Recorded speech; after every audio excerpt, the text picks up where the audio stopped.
All right, we've reached episode 5. It's the last E. So if we recap very quickly on the last one, we talked about execution. We talked about structure and routines being the key part of us evolving into the person that we want to be. Okay, and this is all part of the parcel of getting us away from drift and moving us closer towards more control, more growth, more direction, more missions, more alignment, more edge. All of that good, sexy stuff, right? So the last E is embody. And this is about the full integration of the whole system becoming us as a human being. And it's massive, it's huge, because if we get this right, this is where the money is. This is where we win. This is where we get our return of investment in time, energy, and focus spent on us taking ourselves through this journey. This is where we become the man that we wanted to be, right? This is where everything kind of comes together. Now, one of the biggest problems that we have with the execution phase that I want to highlight very quickly for us to then to overcome and learn more about embodying this. So by the end of the video, you're really clear on the things that the micro elements of this process that you need to embrace over a period of time as you're being patient through the process, that's going to help you be that man. So the biggest word here is plateau. When we hit a plateau in an executional phase, that's when we get a bit bored. Is this still working? Is this the direction I need to be going? Is this still what I want?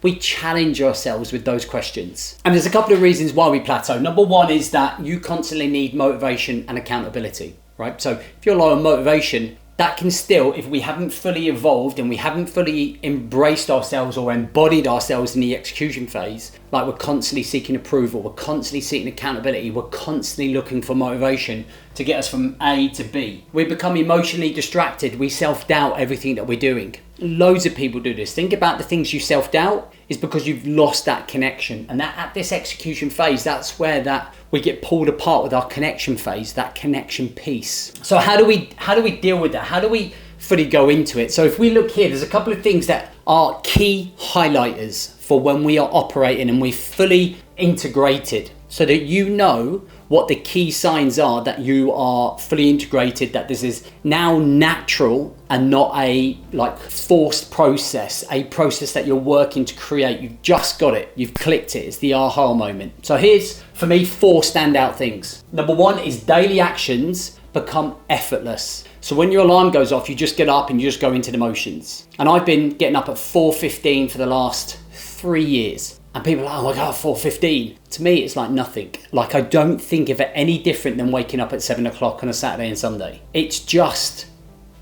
fully integrated into my bodily DNA, blood, brain cells. It's just what I do. I train every day. I probably should only train 5 days a week, but I train every day. That's slowly becoming a fully integrated thing, right? I make sure that when I get home, I turn my phone off. That one I'm still working on. There are some things that take a little bit longer, but that's where we've got to manage it, right? And they take a little bit longer because we get emotionally distracted. We've lost the focus, which is why we've got the execution system, right? And the things that we teach in the Mission 365 system are all designed to bring you back. Always. Everything's designed to bring you back to this embody, to this identity that we're trying to be. Who are we trying to be? Number 2, kids look at you as their rock, okay? Calm, composed, and present. That should just be natural. It's like if someone hit your car, if something happened at home and mum was stressed, if there were curveballs at work, if loads of things were going on, you're going on a holiday and there's loads of stress, but you're that calm figure. You're the guy that is leading through the storm. That is what we're trying to get guys to do, right? I don't want them to show up when everything's good. I want them to be able to show up under pressure, be the calm, collective man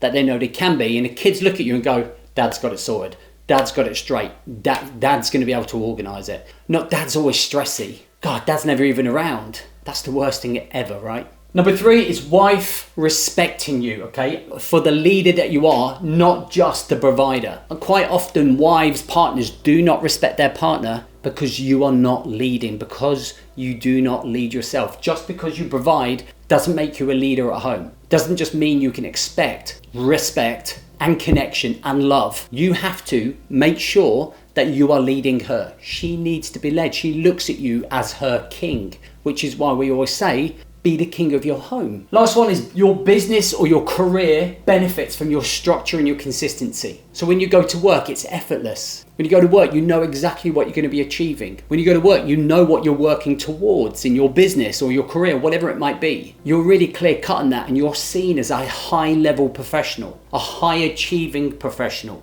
someone that's reliable, someone that people can go to, someone that's leading from the front. And these are all clear signs that your identity is fully integrated. It's embodying the process. These are some of the things that people are going to see. So let's have a look at some of the embodied triggers. There's just 3 key ones that I've put here for you to go away with. So language is one. The way that we talk to ourselves is huge. So for example, instead of, man, I have to get up in the morning, we can turn around and go, I get to get up in the morning. Instead of going, I have to go for a run, it's, I get to go for a run. Because some people have no legs, so they can't run, right? Some people don't have a job, but you've built up a business. So you get to do this because of the hard work that you're doing. It's the identity piece that I think a lot of you are missing. Identity in itself. I am the man that trains daily versus I try to train when I can. One embodies the full process and the system. The other one is like what we saw in the execution phase. It's just intention. Oh, it's my intention to try and train every day.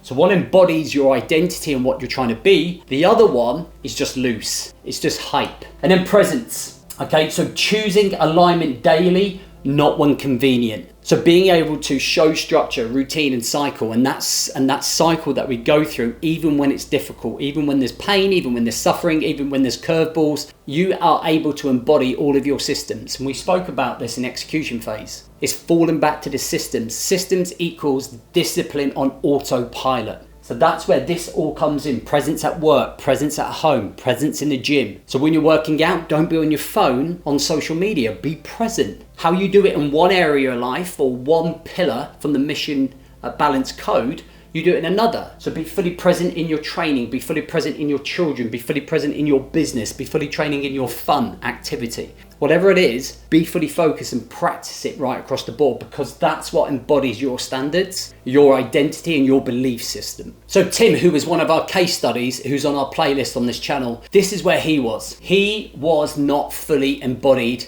into the whole system. When he first started with us, it was all about execution in the business. Business. Structures, routines, and systems in the business. He still didn't have any. And he was becoming more and more distant from his family, the people that he loved, the people that he was trying to connect with, and they were becoming separate. So what we did is that we evolved his identity to make sure he knew what the priorities were. We had to bring him out of the drift. We had to realign him and say, these are your priorities, these people, this is what you're doing it for, do not forget them. Boundaries, structure, routines and systems, managing time, energy and focus, being consistent, having clarity, all of those things that we built up through this phase. Then he started executing. So over the first year, there were highs, there were lows, there were highs, there were lows. We were learning about busy periods, we were learning about emotional distraction, we were learning about overwhelm. So we were going through the execution phase, we were overcoming plateaus, and we were slowly moving to this embodiment of this is how I run my life. So we go through this whole process here. And then what he did was slowly,